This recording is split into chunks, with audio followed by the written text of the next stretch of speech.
नमस्कार, शाम के 7 बज गए। आप देख रहे हैं देश दिन भर और मैं हूं आपके साथ ऋचा अनुरुद्ध। सबसे पहले बुलेटिन की तमाम अहम खबरें जो आज दिन भर खबरों में छाई रही वो आपको बता दूं। दिल्ली में आजकल 3 किरदार चर्चा में हैं, सास, बहू और सोमनाथ भारती की पत्नी लिपिका आरोपों की झड़ी लगा रही हैं उन पर, और सोमनाथ उन सभी आरोपों से इनकार कर रहे हैं। कौन सच्चा है कौन झूठा है कोई नहीं जानता।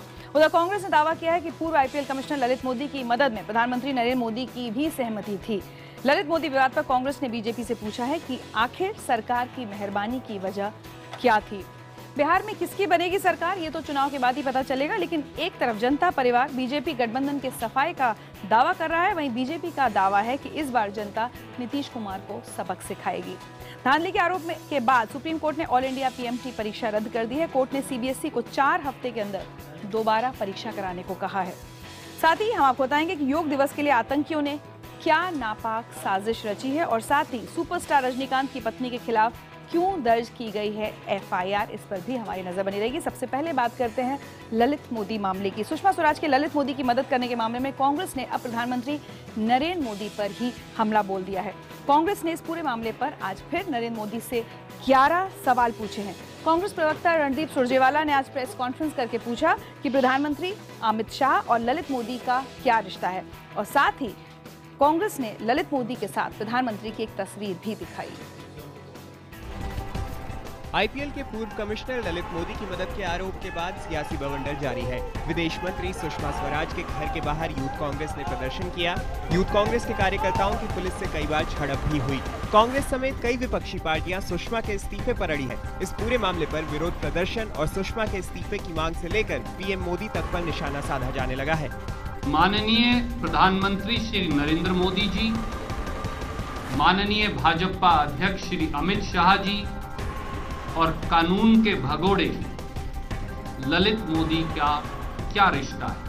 इस पूरे मामले पर बीजेपी के भीतर की अंदरूनी लड़ाई भी सामने आने लगी है। बीजेपी नेता कीर्ति आजाद ने पहले ही इस मामले के सामने आने को आस्तीन के सांप की करतूत करार दिया। वित्त मंत्री अरुण जेटली ने पूरे मसले पर बोलने से इनकार कर दिया है, तो बिहारी बाबू कुछ नहीं बोलकर भी बहुत कुछ कह रहे हैं।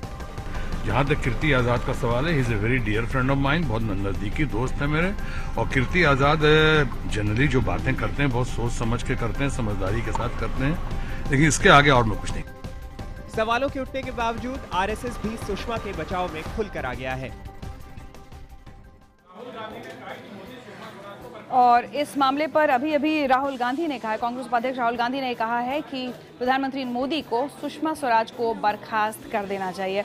बहरहाल बढ़ते अगली खबर की तरफ बात करते हैं सोमनाथ भारती की। तो आम आदमी पार्टी के विधायक और दिल्ली के पूर्व कानून मंत्री सोमनाथ भारती की पत्नी लिपिका मित्रा ने उन पर आरोप लगाया है कि उन्हें भारती से जान को खतरा है।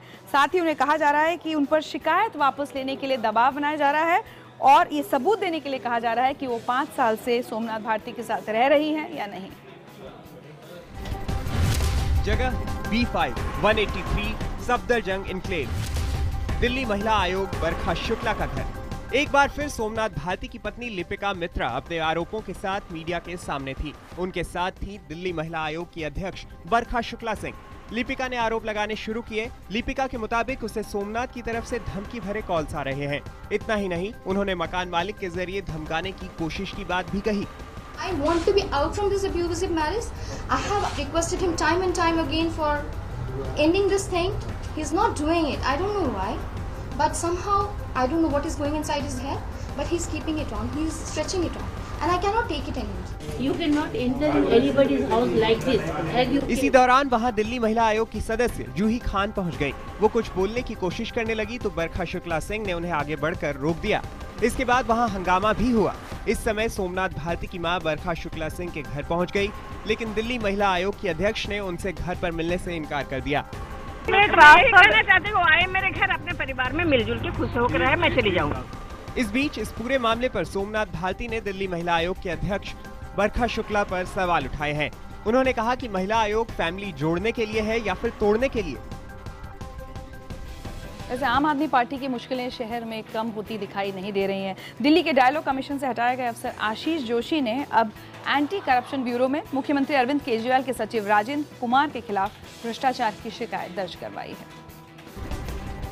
आम आदमी पार्टी के नेता आशीष खेतान से मतभेद के बाद पद से हटाए गए अफसर आशीष जोशी ने एंटी करप्शन ब्यूरो का दरवाजा खटखटाया है। आशीष जोशी ने एसीबी के ज्वाइंट कमिश्नर मुकेश मीना को संबोधित शिकायत में केजरीवाल के सचिव राजेंद्र कुमार पर भ्रष्टाचार के संगीन इल्जाम लगाए हैं। इस शिकायत के बाद एसीबी के चीफ मुकेश मीना ने कहा है कि केजरीवाल के सचिव के खिलाफ बेनामी कंपनियां बनाने का आरोप है। मीना के मुताबिक अब एसीबी इस बारे में दिल्ली सरकार से रिकॉर्ड तलब करेगी। एंटी करप्शन ब्रांच उसको एग्जामिन कर रही है, जो भी ऑन मेरिट होगा उसके हिसाब से कार्रवाई की। किस तरह के आरोप हैं? क्या आरोप लगाए हैं सर? मैं आपको डिटेल्स नहीं दे सकता, मैं इतना ही कह सकता हूँ कि कानून के हिसाब से कार्रवाई। एसीबी दिल्ली सरकार से उस वक्त के रिकॉर्ड मंगवाएगी जब केजरीवाल के सचिव राजेंद्र कुमार शिक्षा और आईटी विभाग में तैनात थे।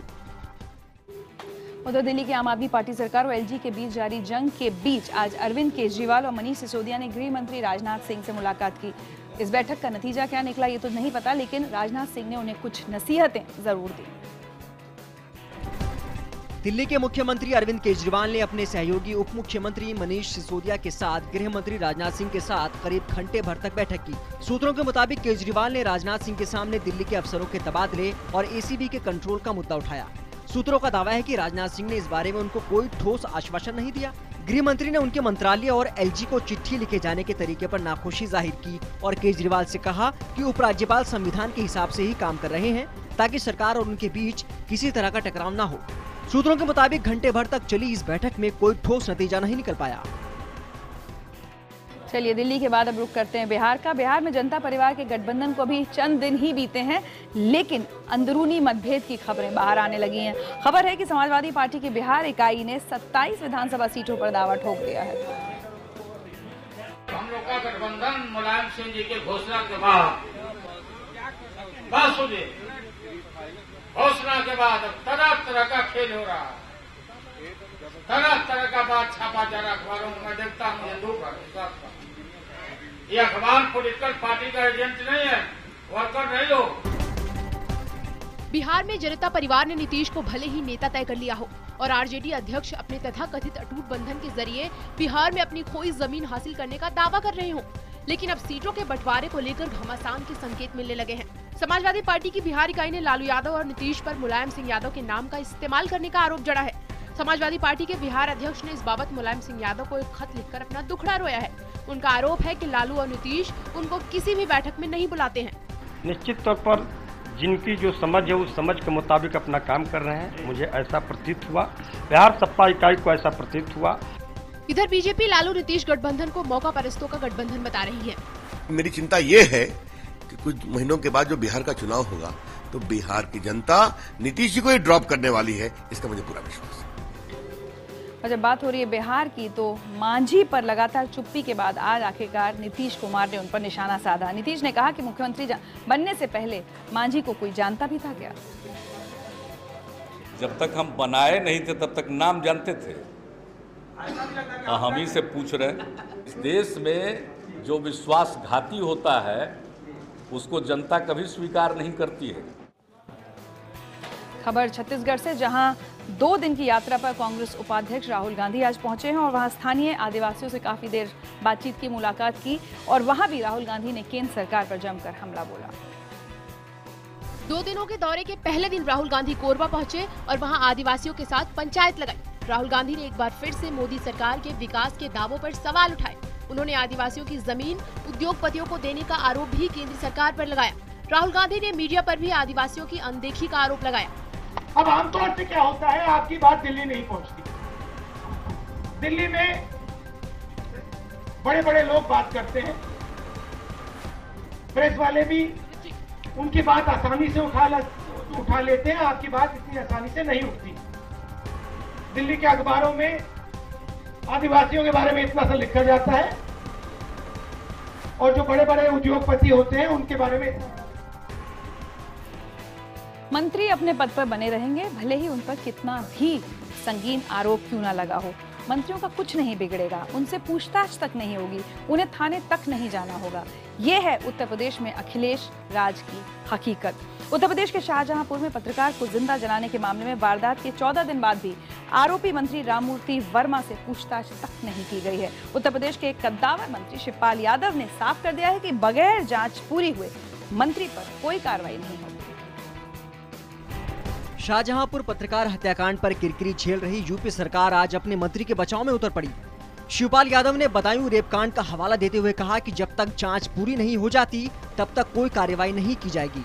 बिना जांच के कोई भी मंत्री नहीं हटाया जाएगा, तो इसलिए नहीं हटाया जाएगा, पहले भी हमारे मंत्रियों पर आरोप लगे और जो बदायूं कांड हुआ उसमें जब जांच हुई तो जांच में कुछ नहीं आया। इसी बीच मारे गए पत्रकार के परिवार वालों का दूसरे दिन भी धरना प्रदर्शन जारी है। आज परिवार वालों से मिलने पहुंचे कांग्रेस के नेता जितिन प्रसाद ने भी दोषियों के खिलाफ सख्त कार्रवाई की मांग की। अंधेर नगरी चौपट राजा। सुप्रीम कोर्ट ने इस साल के ऑल इंडिया प्री मेडिकल और प्री डेंटल टेस्ट को परीक्षा को रद्द कर दिया है और साथ ही कोर्ट ने आदेश दिया है कि 1 महीने के अंदर बेहतर तरीके से दोबारा परीक्षा ली जाए। साथ ही इससे संबंधित सभी संस्थानों से कहा है कि सीबीएसई को दोबारा परीक्षा आयोजित कराने में वो मदद करें। इस साल 6 लाख से ज्यादा छात्रों ने ये परीक्षा दी थी। देश भर के मेडिकल और डेंटल कॉलेजों में दाखिला लेने वाले छात्रों को एक बार फिर परीक्षा देनी होगी। सीबीएसई की तरफ से 3 मई को आयोजित all India pre medical and pre dental entrance test यानी AIPMT को सुप्रीम कोर्ट ने रद्द कर दिया है। मीडिया में आई खबरों और पुलिस की जांच के बाद कोर्ट ने इस परीक्षा को रद्द करना बेहतर समझा। पुलिस के मुताबिक हरियाणा के रोहतक से पर्चा लीक किया गया था और कई राज्यों में इसे 15 से 20 लाख रुपए में बेचा गया था। ऑनरेबल कोर्ट ने हमारी प्रेयर अलाउ कर दी है, जिसमें हमने कहा था AIPMT एग्जाम जिसमें मैसिव रैकेट की तरह एक लीकेज हुई है उसको कैंसिल किया जाए। कोर्ट ने सारी पिटीशन अलाउ करते CBSE को डायरेक्शन दिए कि with in 4 weeks exam reconduct करा जाए। कोर्ट ने अपने आदेश में कहा है कि हमें पता है कि दोबारा परीक्षा कराने में काफी दिक्कतें होंगी, लेकिन अब तक के जांच से जो पता चला है उसके बाद परीक्षा रद्द करना ही होगा। परीक्षा की विश्वसनीयता पर सवाल खड़ा हो गया है। लाखों छात्रों का भरोसा इस परीक्षा से जुड़ा है। अब 4 हफ्ते में परीक्षा दोबारा होने से नया सत्र शुरू होने में देरी होगी। इसके बाद ही दाखिले की प्रक्रिया शुरू हो पाएगी।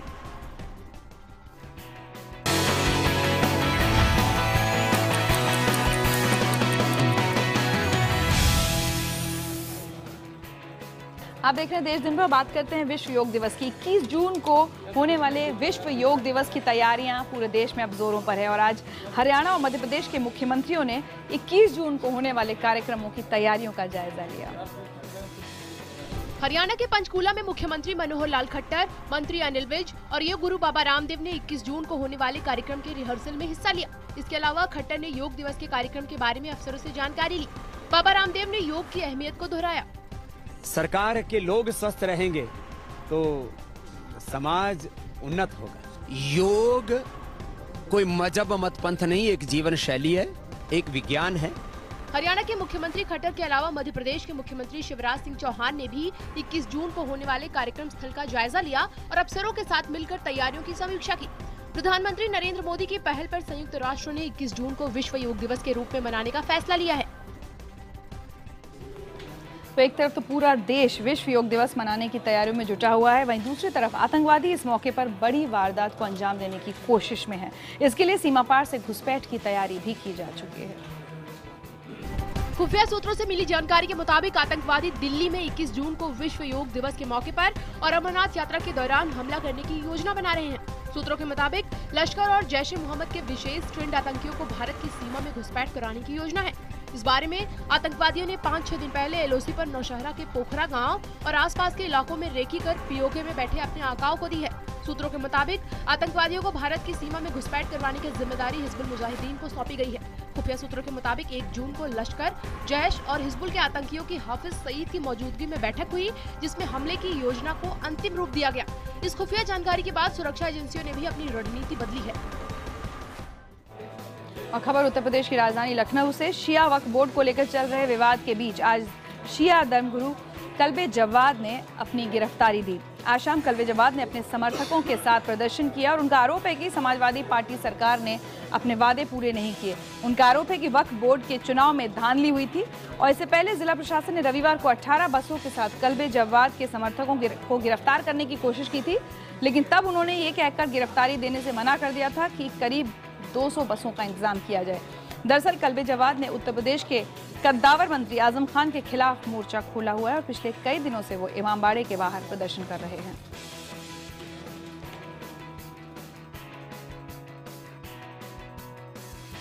और अब खबर साउथ से और बात सुपरस्टार रजनीकांत की। रजनीकांत की पत्नी लता के खिलाफ एफआईआर दर्ज की गई है। बेंगलुरु पुलिस ने लता रजनीकांत के खिलाफ फर्जीवाड़े, गलत बयानी और फर्जी दस्तावेज जमा कराने और धोखाधड़ी का केस दर्ज किया है। मैजिस्ट्रेट कोर्ट के आदेश पर रजनीकांत की पत्नी के अलावा 3 और लोगों पर यह केस दर्ज किया गया है।